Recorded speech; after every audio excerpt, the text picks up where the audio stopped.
Student, कैसे आप सब? उम्मीद रखता हूँ आप सब खैरियत से होंगे।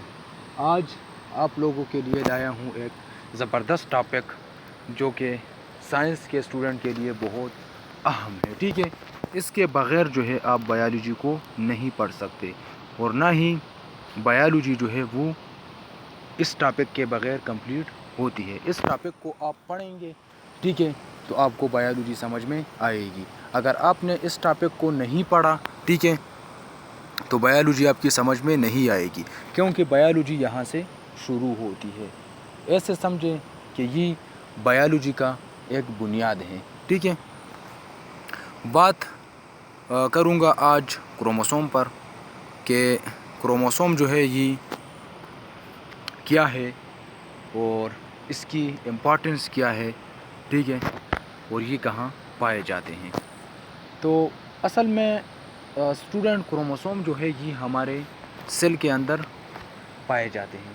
हमें टीचर जो है वो बार बार बताता है कि क्रोमोसोम ये है, क्रोमोसोम वो है, ये यहाँ पाए जाते हैं, ये वहाँ पाए जाते हैं, लेकिन हमें जो है समझ में नहीं आती कि क्रोमोसोम आखिर क्या है।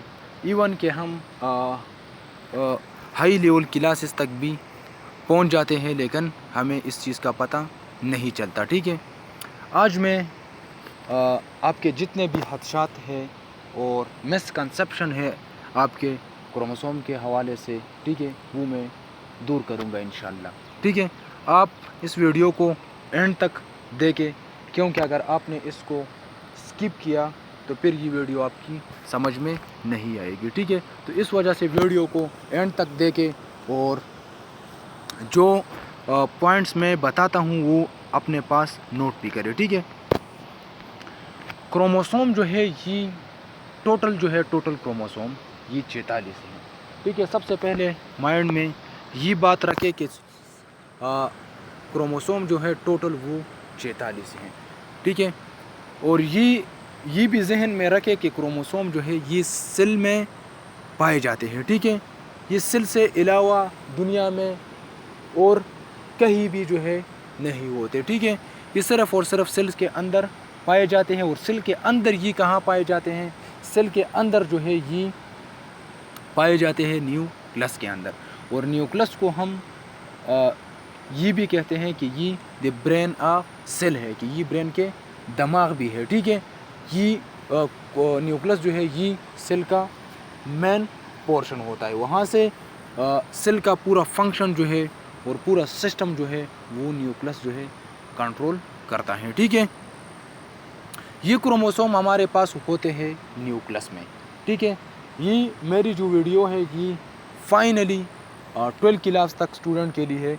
इसके अलावा जो है जो स्टूडेंट ग्रेजुएशन में है या कोई और लेवल में है तो वो इस वीडियो को ना देखे। अगर वैसे नॉलेज इंक्रीज़ करने के लिए देखते हैं तो देखें, वरना ये आपके लिए मुफीद नहीं है, क्योंकि इसमें मैं जो है बेसिक बताऊंगा और बेसिक कंसेप्ट जो होते हैं वो हमारी किताबों में FSC तक, इंटर लेवल तक होते हैं। उसके आगे जो है फिर ये बहुत कम्प्रीहेंसिव शक्ल जो है ये टॉपिक इख्तियार कर लेते हैं। ठीक है, तो ये वीडियो जो है ये नर्सरी से लेकर फर्स्ट क्लास से लेकर 12 तक क्लास तक स्टूडेंट जो है वो इसको देख सकते हैं। ठीक है,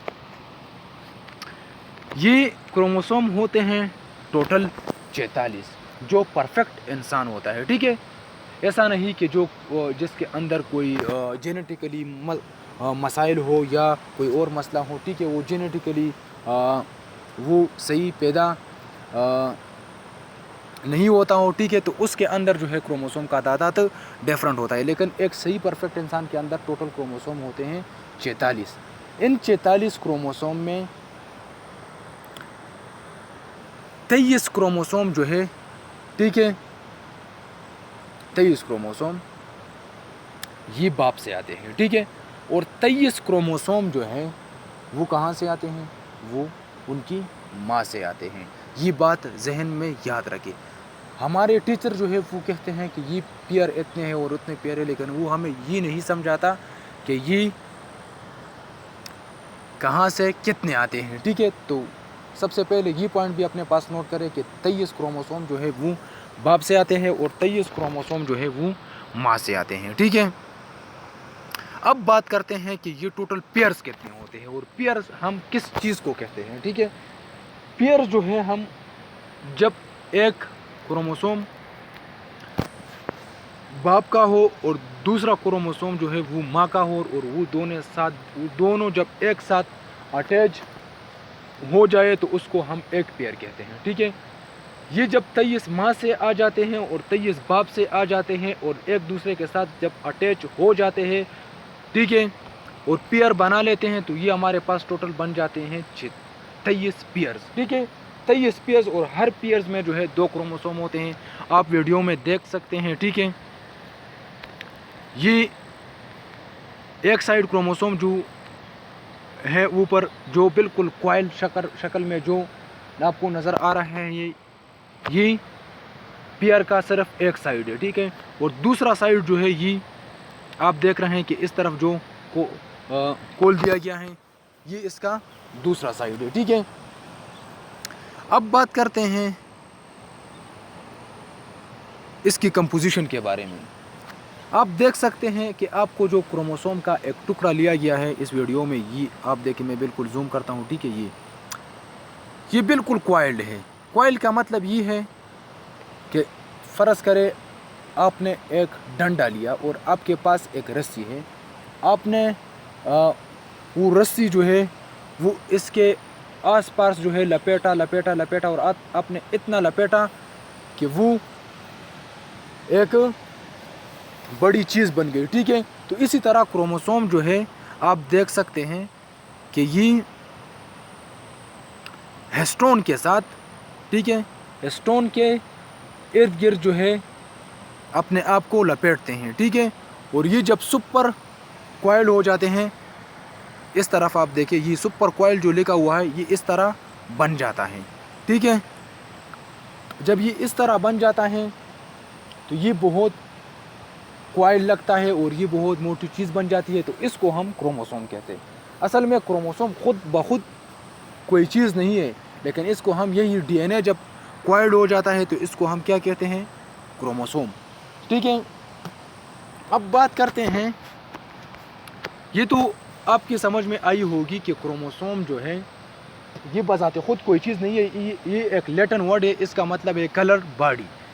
कलर बॉडी को जो है हम क्रोमोसोम कहते हैं। क्रोमोसोम बजाते खुद कोई चीज़ नहीं है, ये एक नाम दिया गया है इसको, सिर्फ बस आप ऐसे समझे कि सिर्फ इसको एक नाम दिया गया है, ये और क्रोमोसोम और कुछ नहीं है। वो जो मेडअप है हम उसके बारे में बात करेंगे कि क्रोमोसोम किस चीज़ से बन गए हैं, ठीक है। तो क्रोमोसोम जो है ये बन गए हैं डीएनए से।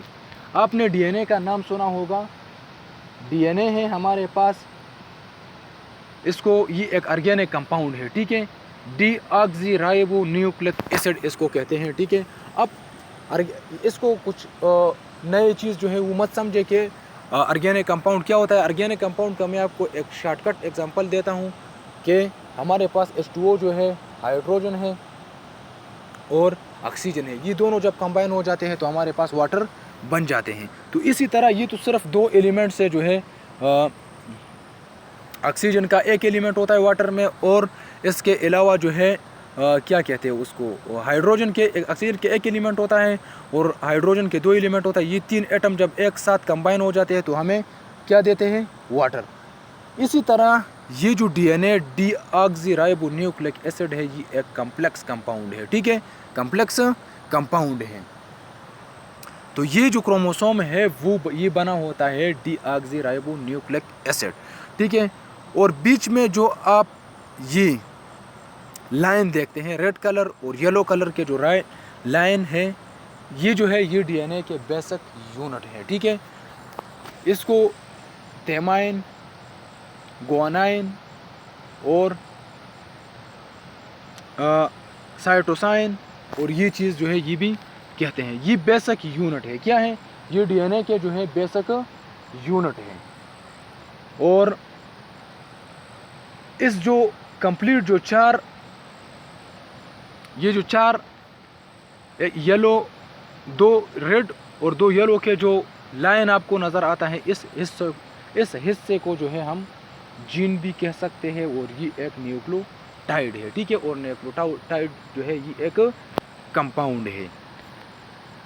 और ये जिस चीज़ के साथ ये कंपाउंड अपने आप को लपेटता है तो वो हमारे पास होते हैं प्रोटीन, और प्रोटीन को हम हिस्टोन भी कहते हैं, जैसे कि आपको नज़र आ रहे हैं। ठीक है, ये बीच बीच में जो है इसका कंप्लीट तादाद जो है वो शायद, मुझे तो पता नहीं है, शायद मालूम हो या ना मालूम हो, लेकिन इन चीज़ के साथ जो है डीएनए अपने आप को लपेटता है। आज की वीडियो में आपने बहुत कुछ सीखा। ठीक है, अगर आपको कोई मसला हो तो मुझे कमेंट सेक्शन में बताइए। ठीक है।